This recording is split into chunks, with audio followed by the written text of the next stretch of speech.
some news. We'll go to that Disney news here first. Disney is joining a growing list of companies that are cutting back on their advertising with Facebook and Instagram. Now, this is in solidarity with the movement to have Facebook regulate hate speech on their platform in a better way.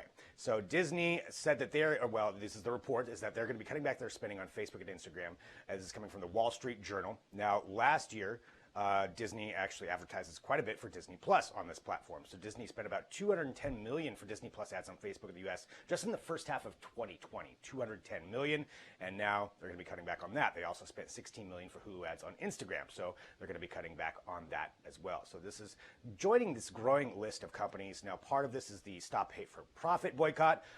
We don't know for sure if Disney is officially joining that movement or just doing this in solidarity, but with that movement, you have Hershey, Honda, Ben & Jerry's, and Verizon. Other companies, though, that have started an informal boycott, if not a formal boycott, are Coca-Cola, Lego, Starbucks, Unilever, and a bunch of other companies as well. Microsoft also suspended advertising on Facebook and Instagram through August. So a lot of companies making a movement to get Facebook to moderate speech on their platform, in particular political speech when it comes down to advertising by certain political candidates and other things of those factors. So this is something that Disney now joining this movement, trying to encourage change from Facebook and Instagram. You can read more about that at digitaltrends.com. Continuing on with trending news, speaking of Facebook, you may be seeing some new ads advocating for the banning of TikTok. Now, this is coming from a couple of reports from a New York Times reporter and from ABC News that were shared on Twitter, which showcased Facebook ads with the claim that TikTok is spying on you. Now, these are being launched by the presidential campaign of Donald Trump, and it's been no secret that Secretary of State Mike Pompeo, among other administration officials, have been saying that they want to work towards possibly banning TikTok because of the fact that the company is owned by a Chinese firm. They say that this raises security problems in association with maybe the Chinese government taking some personal information. Again, this is all the claims that they're making, and so you're going to start seeing some of these ads. You could see them popping up where they're talking about TikTok being banned and advocating for it on Facebook with ads like that. So again, something you could see popping up on your Facebook news feed if these campaigns do go live. Again, Trump advocating for TikTok to be banned via Facebook ads. So something you could be seeing coming soon. You can read more about that as well at digitaltrends.com. Continuing on here with trending news right at the top of the show.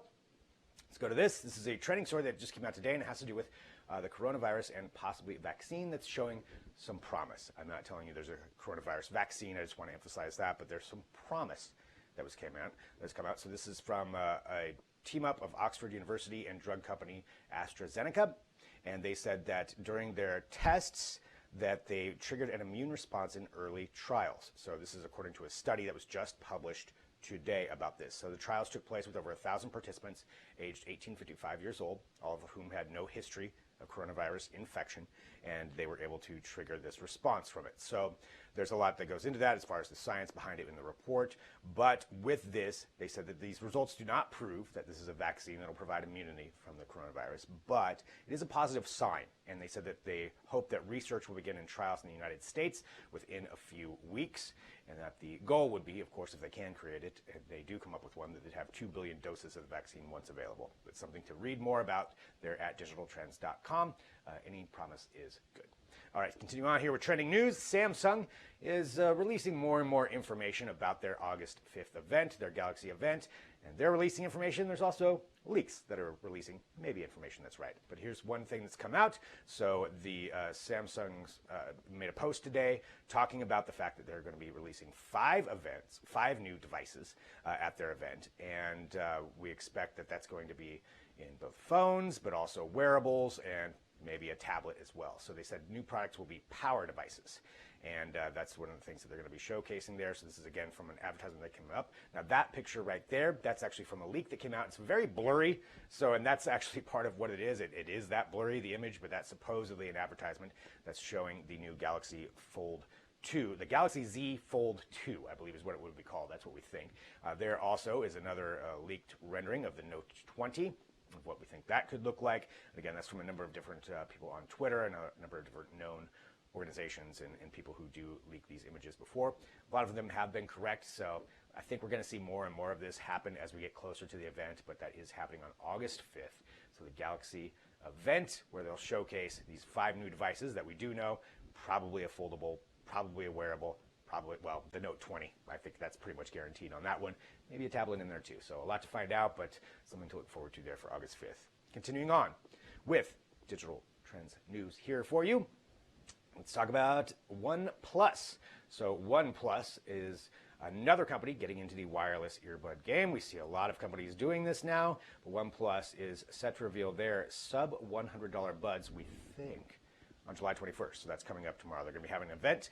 It's going to be an augmented reality event, and they're going to be releasing some other things as well, including phones. But we did get this. We got to see what the official colors are going to be of this. So it's the OnePlus Buds.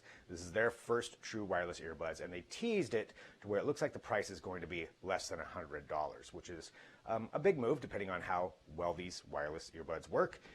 That is certainly coming in lower than some of their competitors in that field when it comes to the phone manufacturer side of things. So they said that their case is also going to have something called OnePlus Warp Charge, which would give you 10 hours of charging capacity in as little as 10 minutes. So that's certainly a big move there with their charging abilities. But all of that we'll find out more about tomorrow. But right now we've got a write-up on what these OnePlus buds are going to look like. We've got all of that there at digitaltrends.com. So I encourage you to go there and take a look at the latest information on these wireless earbuds entering into that wireless earbud competition.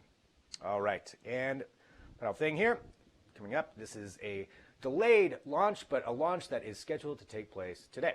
And it has to do with SpaceX launching up a South Korean military satellite. So this launch, notable for a couple of things. One, it's going to be going up today. It's called the ONASIS-2, Army, Navy, Air Force Satellite Information System 2. So it's going to be something for them to utilize for their military. We don't know a lot of details about it because it is a military satellite, but you can watch it today. And something of note is that the Falcon 9 rocket that is being used to bring this up, the first stage is the same one that took NASA astronauts Bob and Doug up to the International Space Station. So they're reusing this capsule, and that is what's going to be part of that first stage. And that's what you're going to be able to watch later on today.